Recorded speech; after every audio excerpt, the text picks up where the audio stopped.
طيب بس شوي لما تسحبوا شو اسمه الاوتو كيو شوي شوي.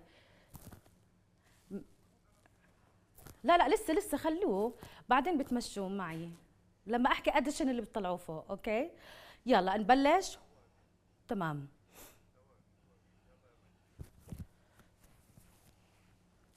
Are you sure about the temperature? About?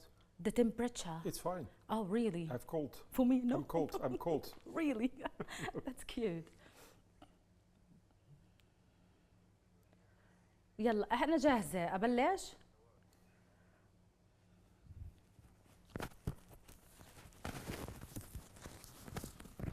Is it your first time here in Palestine? Yes. Oh. But also in Israel. I've not been in Israel. I will go in July to Israel, but I will first go to Palestine. Oh, nice. Because we also organize the unions in Israel. Yeah. We'll start now, okay? Just wait. One, two, three. Okay. Thousands of innocent Palestinians have been killed and a million more displaced amid massive destructions. The blockade of essential aid, clean water and fuel has led to famine and the spread of communicable diseases. All this happening in Gaza due to ongoing relentless Israeli aggression. Additionally, in the West Bank, Palestinians face escalating violence and severe restrictions. International solidarity with Palestinians during this challenging time is crucial and needed now more than ever. Hello and welcome to Palestinian International Broadcasting. Today we are joined by Luke Triangle, General Secretary of International Trade Union Confederation, to discuss urgent need for international solidarity among trade unions to support Palestinian people. Thank you for joining us, Mr. Triangle. Thank you. It's good to be here and thank you for the invitation. Yes. First, let's talk about the importance of international solidarity in Palestine at this moment, in this time, and how important for World Leader Union to come to Palestine, to visit it, to witness firsthand the misery and the suffering of Palestinian people. So let me first of all introduce the International Trade Union Confederation. We are the international confederation organizing all the trade unions in 170 countries in the world. Yes. That represents also more than 200 million members. We, as trade union movement, we are part of the peace movement. So we want to have peace in this region. And there will only be peace in this region if we have a free, independent and democratic own state called Palestine. Yes. So that's the objective where we have to go to. And that's the solidarity that we want to bring. We continue to stand at the side of the Palestinian workers that indeed have the right for a free, independent state. So that's the international solidarity. We have taken that position already years ago as International Trade Union Movement. We see as only solution the two-state solution, where Palestine is an independent state. And that's where we contribute to with our political work, with our trade union work everywhere in the world. Yes, very interesting. So tell me about your observations. You're being in Nablus today, right? I was in Nablus today. I was in Jericho yesterday. I must say that I feel ashamed. I feel ashamed that the world has not been able yet to contribute to a peaceful solution. That the world is not able to go for the ceasefire in Gaza, that the world is not able to deliver the necessary humanitarian aid and also the reconstruction plan for Gaza. So I feel ashamed. But on the other hand, I must say that I have felt today, when I was talking to tens of workers and to many workers in Nablus, that I felt the humiliation that they have to undergo on a daily basis, the discrimination that they have to undergo, also the checkpoints that I also experienced today by going from Nablus to Ramallah. This is not okay. Palestinian people and Palestinian workers are not second-rank workers or people. We need to go for an end of these kind of practices. We can only have peace also when we have equality and equal rights. And that's not the case today in the West Bank and in Palestine. So in that sense, I've tried to understand where they have to go through. And I try to feel what they feel.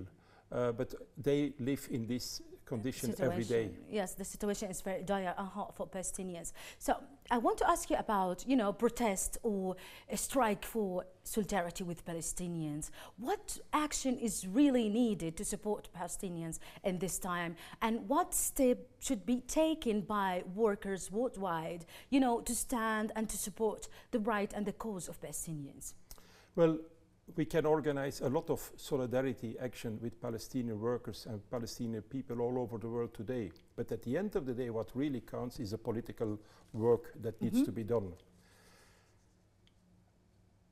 We need to go for this two-state solution, and that's where the world needs to work on today. And as trade unions, we have organized solidarity with Palestinian workers in our declarations, in our work. We also use the International Labour Organization because we are a workers-focused organization.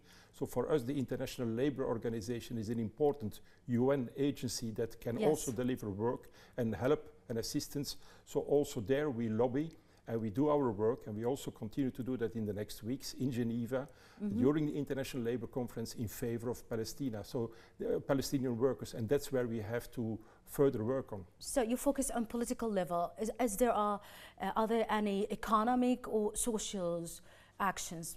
Well, as I said, the ILO is the institution where we can do our political work, and where the ILO also delivers financial aid to Palestinian workers. Because Palestinian workers, I don't need to tell that to you, tens of thousands have been now put in a condition where they don't have any income anymore, they lost their job, there has not been any compensation to them, so all that is also today on our agenda, and that's also what we deliver. تمام. سوري حكيت تمام بالعربي، بس اسمع سكر الإربيس. أنا هيك الأسئلة منيح، خليها موجودة. لا بكيمها تخافش. يا عمي مش فاتحين الكونديشن، سوري because it's very I'm sweating. ولا بوزة ولا ما يحزنون. Okay. What specific initiatives or campaigns that been taken by trade union to help Palestinians workers to provide the essentials need to their families also and to the Palestinians union, trade unions here? Well, I think over the years there have been so many solidarity actions where other trade unions have supported the Palestinian trade unions and the Palestinian workers. Today I was in a building of the PGFTU in Amidst, and I saw the sign of LO Norway, the Trade Union Confederation of Norway, which contributed to the facilities that I saw today in Amidst.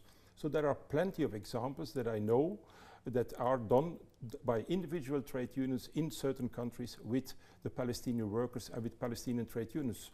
So we don't have this global fund where we can take money out, but I see a lot of direct connections between Palestinian trade union and Palestinian workers and workers from and trade unions from outside Palestine. Yes, Palestinians Union have issued like stop arming Israel to halt trades by Israel. So the question is how the trade union enhance this campaign to the worldwide.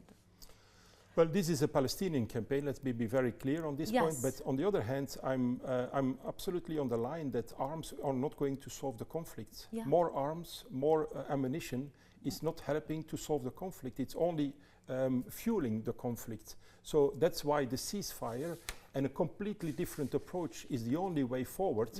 How this conflict can come to an end.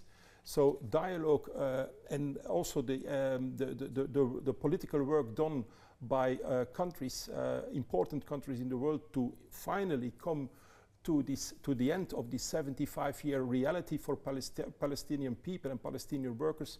That is absolutely the focus, and not the more arms or ammunition to the Israelis or to any other party. Yes, perhaps by boycott or sanctions on economic on Israel, maybe they stop arming or doing stuff. The question is about how we can boycott Israel product in international arena.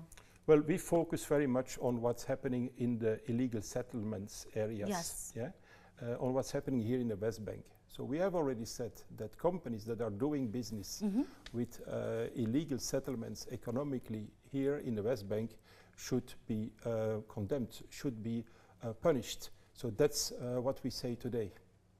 Don't you believe that the international solidarity among the trade union is a paramount in the struggle of free Palestinians? Absolutely, because we represent hundreds of millions of people, and yeah, we are powerful. We can use the power of the trade unions to contribute to and to push political leaders all over the world, going from the United States to Europe to other countries and to other parts of the world, push our governments for assisting on the implementation of what we have decided on in the Security Council and in the General Assembly of the United Nations. So trade unions are part of the movement. We represent people. We don't represent money. We don't represent structures. We represent people. So we ask our workers to push their governments indeed to contribute to that political solution. Yeah. Did you be afraid of any challenge may face the trade union in supporting Palestinians? No, I don't see there any risk. That's part of our role. That's part of our responsibility. That's part of our democratic obligation to do that. Yeah.